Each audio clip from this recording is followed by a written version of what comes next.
आराध्या की शादी को 3 साल बीत चुके थे। जब से उसकी शादी हुई थी तब से वो कभी इस स्टेट में तो कभी किसी स्टेट में इसी तरह घूम रही थी, क्योंकि उसका हस्बैंड मोहित एक गवर्नमेंट एम्प्लॉय था। इस बार मोहित का ट्रांसफर भोपाल में हुआ था। उन्हें इस बार एक बहुत बड़ा और सुंदर विला अलॉट हुआ। इस बार आराध्या खुश थी क्योंकि ट्रांसफर के साथ साथ इस बार मोहित का प्रमोशन भी हुआ था। कुछ महीनों पहले ही मिस्टर बख्शी का भी प्रमोशन हुआ था। मिस्टर बख्शी मोहित के बहुत अच्छे दोस्त थे और उनकी पत्नी के साथ आराध्या की खूब जमती थी, तो इसीलिए वो भी बहुत खुश थी। पहली बार गवर्नमेंट ने तुम्हारा ट्रांसफर किसी अच्छी जगह पर किया है। अच्छा, तुम्हारे ऑफिस जाने के बाद मैं थोड़ी देर के लिए मिसेस बख्शी के पास जाऊंगी। उन्होंने मुझे स्पेशली बुलाया था। जब घर अच्छी तरह से सेट हो जाएगा तो हम भी उन्हें इनवाइट करेंगे। ओके, मैं भी बस अभी ऑफिस के लिए निकल ही रहा हूँ। अगर तुम्हें भी साथ चलना है तो चलो, थोड़ी कंपनी दे दूंगा। ओके, तुम रुको, मैं पर्स लेकर आती हूँ। आराध्या अंदर से अपना पर्स लेकर आई और मोहित के साथ निकल गई। मिसेस बख्शी का विला उनके विला के पास ही था। आराध्या मिसेस बख्शी के घर गई तो उन्होंने उसका बहुत अच्छा वेलकम किया। अच्छा हुआ आराध्या कि मोहित का ट्रांसफर यहाँ पर हो गया, वरना मैं तो यहाँ पर इतनी बोर हो गई थी। अच्छा, वैसे तुम्हारा विला नंबर कौन सा है? विला नंबर 17 है। एक बार घर अच्छे से सेटल हो जाए फिर आप जरूर आना। क्या बोला तुमने? मैंने कहा कि एक बार घर अच्छे से सेट हो जाए तो आप जरूर आना। नहीं नहीं, तुमने कहा कि तुम्हें विला नंबर 17 मिला है। तुम मेरे साथ कोई मजाक कर रही हो क्या? मतलब मैं कुछ समझी नहीं। तुम तो ऐसे कह रही हो जैसे तुम्हें उस विला के बारे में कुछ पता ही नहीं है। आप प्लीज इस तरह गोल मोल बातें मत घुमाओ। जो भी बात है प्लीज बता दो ना। आपकी ऐसी बातों से मुझे डर लगना शुरू हो गया है। अरे, विला नंबर 17 में बहुत साल पहले बैनर्जी फैमिली रहती थी। एक दिन वो अपने किसी फैमिली फ्रेंड के फंक्शन में गए और जब वापस आए तो उनकी बड़ी बहू की मौत हो चुकी थी। उसने खुद ही अपनी जान ले ली थी और उनके पूरे घर में काले जादू का सामान था। उनका कहना था कि उनकी बड़ी बहू अक्सर ही ये सब चीजें करती रहती थी और इसी वजह से उसका हस्बैंड उसे छोड़ना भी चाहता था। लेकिन उसकी मौत के बाद उसकी फैमिली ने उस विला को छोड़ दिया। पर उसके बाद जो भी फैमिली वहाँ पर रहने के लिए आई वो ज्यादा दिन तक उस विला में रह नहीं पाई। क्या? देखो, आप मुझे डराओ मत। मुझे तो वैसे भी इन चीजों से बहुत डर लगता है। मैं तुम्हें डरा नहीं रही हूँ। सब कहते हैं कि वो विला हॉन्टेड है, लेकिन एक बात अजीब है कि सब कहते हैं कि वहाँ पर सबको एक बच्चे की आत्मा दिखाई देती है। अब वो बच्चा कौन है ये कोई नहीं जानता। किसी ने भी वहाँ पर मिसेस बैनर्जी की स्पिरिट को कभी नहीं देखा। बस दिखता है तो सिर्फ एक बच्चा। लेकिन मैं तो तुम्हें कहूँगी कि एक रिक्वेस्ट डाल दो कि तुम्हारा विला नंबर चेंज कर दे। रिस्क मत लो। मिसेस बख्शी की ये बात सुनकर आराध्या बहुत डर गई। वो थोड़ी देर बाद घर आकर बैठी तो उसके दिमाग में पूरा दिन वही बात चलती रही। वो पूरा दिन कोई काम भी नहीं कर पाई। शाम को जब मोहित ऑफिस से घर आया तो घर की हालत देखकर उसे लगा कि उसकी तबीयत खराब है। अरे, क्या हो गया तुम्हें? तुम्हारी तबीयत खराब है क्या? घर को जैसे छोड़कर गया था बिल्कुल वैसा ही है। मोहित, आज जब मैं मिसेस बख्शी के पास गई तो उन्होंने बताया कि ये घर हॉन्टेड है। जो भी फैमिली यहाँ पर रहने आई उन्हें यहाँ पर किसी बच्चे की स्पिरिट दिखाई देती है और एक लेडी ने अपनी जान भी ले ली थी इस विला में। तुम प्लीज अपने डिपार्टमेंट में ये विला चेंज करने की रिक्वेस्ट डाल दो। अरे यार, तुम भी ना कैसी कैसी बातों में आ जाती हो। ऐसा कुछ भी नहीं है यहाँ पे, और अगर होता तो वो विला हमें मिलता ही नहीं। और वैसे भी अभी अभी मेरा प्रमोशन हुआ है तो मैं ऐसी सब चीजें नहीं करना चाहता। तुम ज्यादा सोचो मत, रेस्ट करो। आज मैं खाना भी बाहर से ही ऑर्डर कर लेता हूँ। मोहित ने खाना ऑर्डर किया और उन दोनों ने खाना खाया। पहली रात तो उस घर में बहुत अच्छे से बीत गई, लेकिन असली खेल तो उसकी अगली रात से होना शुरू हुआ। शाम का टाइम था, लगभग 6:30 बज रहे होंगे। मोहित ने कहा था कि वो आज लेट आएगा, उसे अपने दोस्तों के साथ कहीं जाना था। तो आराध्या ने सोचा कि जब तक मोहित घर आएगा तब तक मैं डिनर बनाकर तैयार कर लेती हूँ। वो किचन में खाना बना रही थी। घर में सबसे पहले कुछ मीठा बनाने का रिवाज होता है, तो उसने हलवा बनाना शुरू किया। पूरे घर में उसकी खुशबू फैल गई। कितनी अच्छी खुशबू आ रही है। अरे, ये बच्चे के रोने की आवाज कहाँ से आ रही है? बच्चे के रोने की आवाज सुनकर आराध्या हैरान रह गई, क्योंकि उसके अलावा तो वहाँ पर मेड भी नहीं थी और किसी बच्चे के रोने की आवाज आने का तो कोई सवाल ही नहीं उठता। उसे लगा शायद ये उसके मन का वहम है, इसलिए उसने उस आवाज को नजरअंदाज कर दिया। तभी उसके किचन की खिड़की पर नॉक हुआ। उसने पलटकर देखा तो कोई नहीं था। तभी उसे बाहर से कुछ गिरने की आवाज आई। उसे लगा कि कहीं कोई चोर तो नहीं आ गया, इसलिए वो बाहर गार्डन में देखने चली गई। देखा तो गार्डन में नया पौधा गिरकर टूट गया था। वो जैसे ही उसे उठाने के लिए झुकी तो उसकी नजर गार्डन में कोने पर पड़ी। घर की दीवार के पीछे से छिपकर कोई उसे झांक झांक कर देख रहा था। थोड़ा अंधेरा हो गया था तो चेहरा ठीक से दिखाई नहीं दे रहा था, लेकिन उसने थोड़ा ध्यान से देखा तो एक बच्चा था, लेकिन आम बच्चे जैसा नहीं। भयानक और कटा-फटा चेहरा, लाल आंखें और कपड़े भी फटे हुए थे। उम्र महज 3-3.5 साल होगी। उसने रोते हुए उसकी तरफ देखा और वहां से भाग गया। आराध्या ने हिम्मत करके आगे की तरफ जाकर देखा तो वहां पर कोई नहीं था। तभी उसे मिसेस बख्शी की कही हुई बातें याद आ गई। वो जल्दी से हाँफती हुई घर के अंदर आई। वो इतनी डर गई थी कि तुरंत मोहित को फोन किया, लेकिन मोहित का फोन नहीं लगा। तभी उसे किचन से कुछ आवाज आई। उसने जाकर देखा तो हलवे की कढ़ाई नीचे फर्श पर गिरी हुई थी और सारा हलवा जमीन पर फैल गया था। तभी उसे फिर से वहां पर किसी बच्चे के हंसने की आवाज आई। उस आवाज को सुनकर इस बार वो बहुत बुरी तरह घबरा गई। तभी उसे किचन के फ्लोर पर छोटे बच्चे के पैरों के निशान दिखाई दिए, जो अभी अभी उसके सामने बन रहे थे। जैसे कोई बच्चा अभी कीचड़ से खेल कर आया है और उसकी किचन में दौड़ रहा है, और दौड़ते दौड़ते वो पैरों के निशान किचन से बाहर खिड़की की तरफ चले गए। ये देखकर आराध्या के रोंगटे खड़े हो गए। वो इतनी डर गई कि तुरंत ही सब कुछ छोड़कर घर के बाहर जाकर बैठ गई और मोहित के आने का इंतजार करने लगी। वो मोहित को कॉल करने लगी, लेकिन मोहित के पास कॉल भी नहीं लग पा रही थी। आराध्या को बार बार वहां पर किसी बच्चे के होने का आभास हुआ। अभी थोड़ी देर बाद मोहित घर आया तो आराध्या को घर के बाहर बैठा हुआ देखकर वो भी हैरान रह गया। अरे, ये तुम इस तरह यहाँ पर घर के बाहर क्यों बैठी हो? वो अंदर कोई है, वही बच्चा जिसके बारे में मिसेस बख्शी ने बताया था। प्लीज यहाँ से चलो, हम अंदर नहीं जाएंगे। अरे यार, मुझे तो समझ में नहीं आता, तुम इतनी पढ़ी लिखी होकर भी ऐसी बातों पर कैसे भरोसा कर सकती हो? मैंने अपनी आंखों से देखा है उसे, कोई वहम नहीं है। देखो, वैसे भी इस घर में एक लेडी ने अपनी जान दे दी थी और पता नहीं ये बच्चा मुझे क्यों नजर आ रहा है। शायद वो नहीं चाहता कि हम इस घर में रहें। प्लीज तुम चलो यहाँ से, और अगर तुम्हें मेरी बात पर यकीन नहीं होता ना तो किचन में आओ मेरे साथ। उसके पैरों के निशान है वहाँ पर, और उसने किचन में रखी हुई हलवे की कढ़ाई भी नीचे गिरा दी थी। अभी भी किचन में सब फैला हुआ है। चलो मैं तुम्हें दिखाती हूँ। आराध्या मोहित को खींच कर किचन में लेकर गई, लेकिन जब वो किचन में पहुंची तो ना तो वहाँ पर किसी बच्चे के पैरों के निशान थे और किचन भी बिल्कुल साफ था। खाना भी अपनी जगह पर रखा हुआ था, जिसे देखकर आराध्या के होश उड़ गए। ये कैसे हो गया? अभी तो सब कुछ यहाँ पर फैला हुआ था और बच्चे के पैरों के निशान भी थे। मैं बिल्कुल सच कह रही हूँ। रिलैक्स हो जाओ आराध्या, मुझे लगता है कि तुम्हारी तबीयत ठीक नहीं है।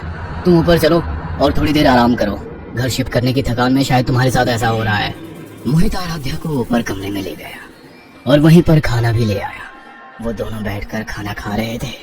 तभी खाना खाते खाते अचानक आराध्या को उल्टी जैसा मन हो गया।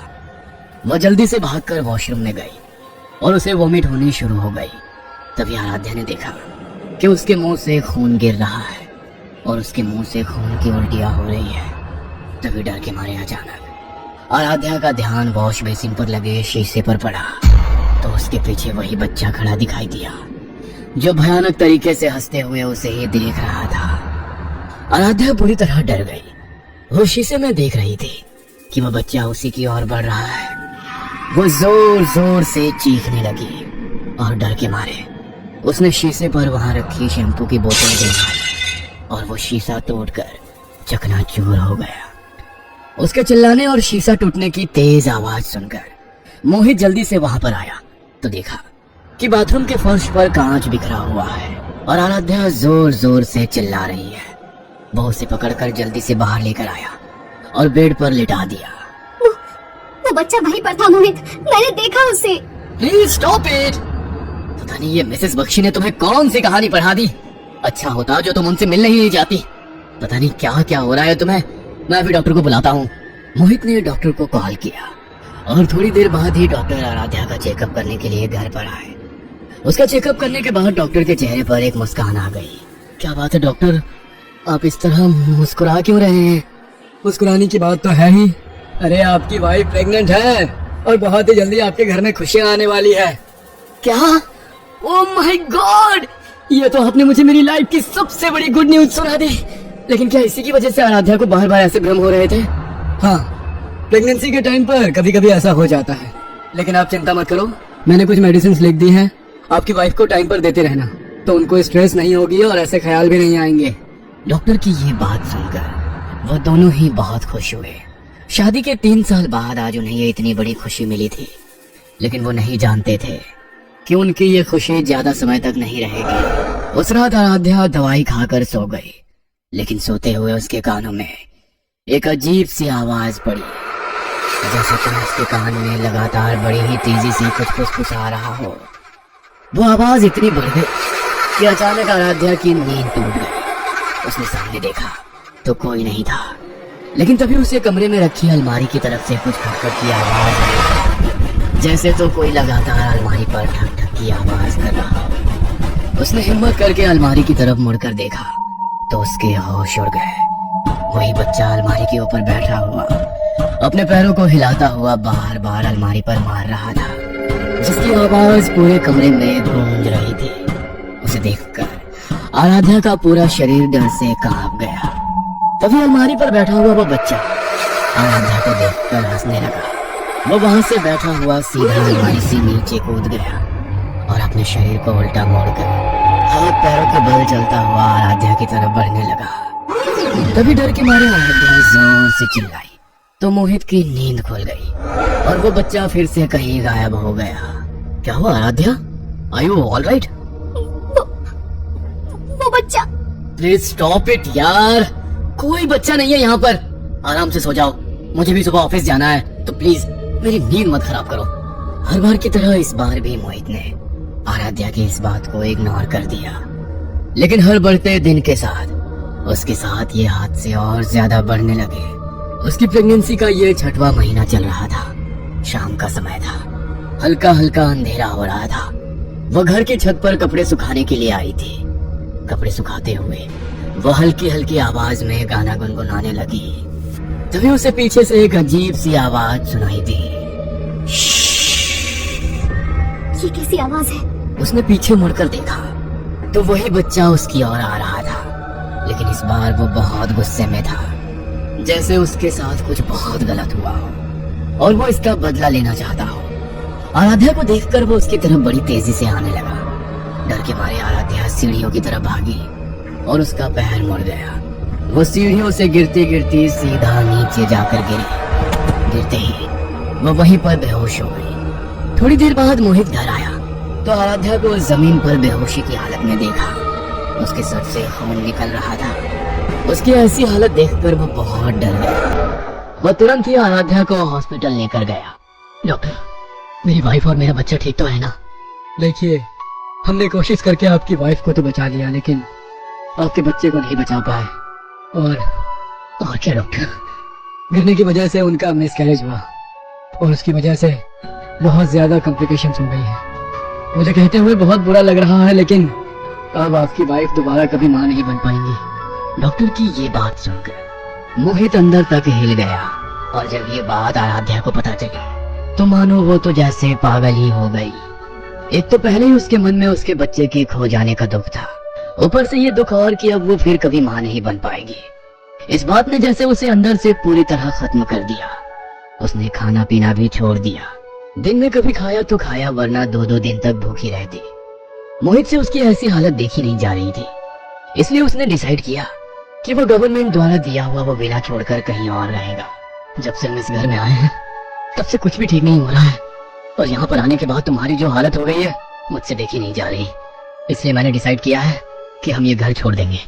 जब से आराध्या का मिसकैरेज हुआ था तब से आराध्या को वो बच्चा घर में कहीं नजर नहीं आया था, लेकिन जब मोहित ने घर को छोड़ने की बात कही तो अचानक वो बच्चा अलमारी के पीछे छिपकर आराध्या की तरफ झांकने लगा। आराध्या को महसूस हुआ कि कोई उसे अलमारी के पीछे से झांक झांक कर देख रहा है, तो उसने उस ओर देखा तो उस बच्चे की आंखों में आंसू थे, जैसे वो नहीं चाहता था कि आराध्या उस घर को छोड़कर जाए। नहीं मोहित, मैं इस घर को छोड़कर नहीं जाऊंगी। लाइफ में प्रॉब्लम्स का सामना तो करना ही पड़ता है। तुम चिंता मत करो, मैं पहले से ठीक हूँ और धीरे धीरे और ठीक हो जाऊंगी। आराध्या की ये बात सुनकर उस बच्चे के चेहरे पर भी मुस्कान आ गई। आराध्या ने उसकी ओर देखा तो चेहरे पर आंसुओं के सूखे हुए निशान थे और एक मुस्कुराहट थी। आराध्या के मन में अब सवाल उठने लगे कि आखिर जब इस घर में मौत उस लेडी की हुई तो उसे वो बच्चा क्यों दिखाई दे रहा है और वो बच्चा कौन है। अब आराध्या उसकी कहानी जानना चाहती थी। अगले दिन मोहित ऑफिस गया तो शाम के समय आराध्या गार्डन में नए पौधे लगा रही थी। तभी वो समझ गई कि वही बच्चा छुप छुप कर उसे देख रहा है। उसने मुड़कर देखा तो वही बच्चा गार्डन में लगे एक पेड़ के पीछे छिपकर उसे देख रहा था। आराध्या समझ चुकी थी कि वो उसे बताना चाहता है कि मैं यहाँ पर हूँ। आराध्या को डर तो बहुत लग रहा था लेकिन उसने हिम्मत की। मैं जानती हूँ कि तुम्हें पता है कि मैं तुम्हें देख सकती हूँ और मुझे ये भी पता है कि तुम मुझसे बात करना चाहते हो। आराध्या को लगा कि उसके ऐसा बोलने पर वो उसके पास आएगा, लेकिन तभी वो कहीं गायब हो गया। आराध्या को कुछ समझ नहीं आया। तभी कुछ दिन बाद वो अपने गार्डन में बैठकर अपनी शाम की कॉफी एंजॉय कर रही थी और उसके सामने कुछ स्नैक्स और मिठाई रखी थी। तभी फिर से उसे वो बच्चा दिखाई दिया। वो खाने की तरफ देख रहा था। तुम्हें ये खाना है? बच्चे ने हाँ में गर्दन हिलाई तो आराध्या ने प्लेट उसकी तरफ बढ़ा दी। तभी प्लेट से एक लड्डू अचानक कम हो गया। मैं जानती हूँ कि तुम मुझसे बात करना चाहते हो। मैं जानती हूँ कि तुम बहुत परेशान हो। मैं जानना चाहती हूँ कि तुम कौन हो और तुम्हारे साथ क्या हुआ। आराध्या की ये बात सुनकर उस बच्चे की आंखों में आंसू आ गए। वो आराध्या की तरफ बढ़ा और उसने उठकर आराध्या के माथे पर अपना हाथ रखा। तभी आराध्या को कुछ ऐसा पता चला जिसे जानकर उसकी रूह कांप गई।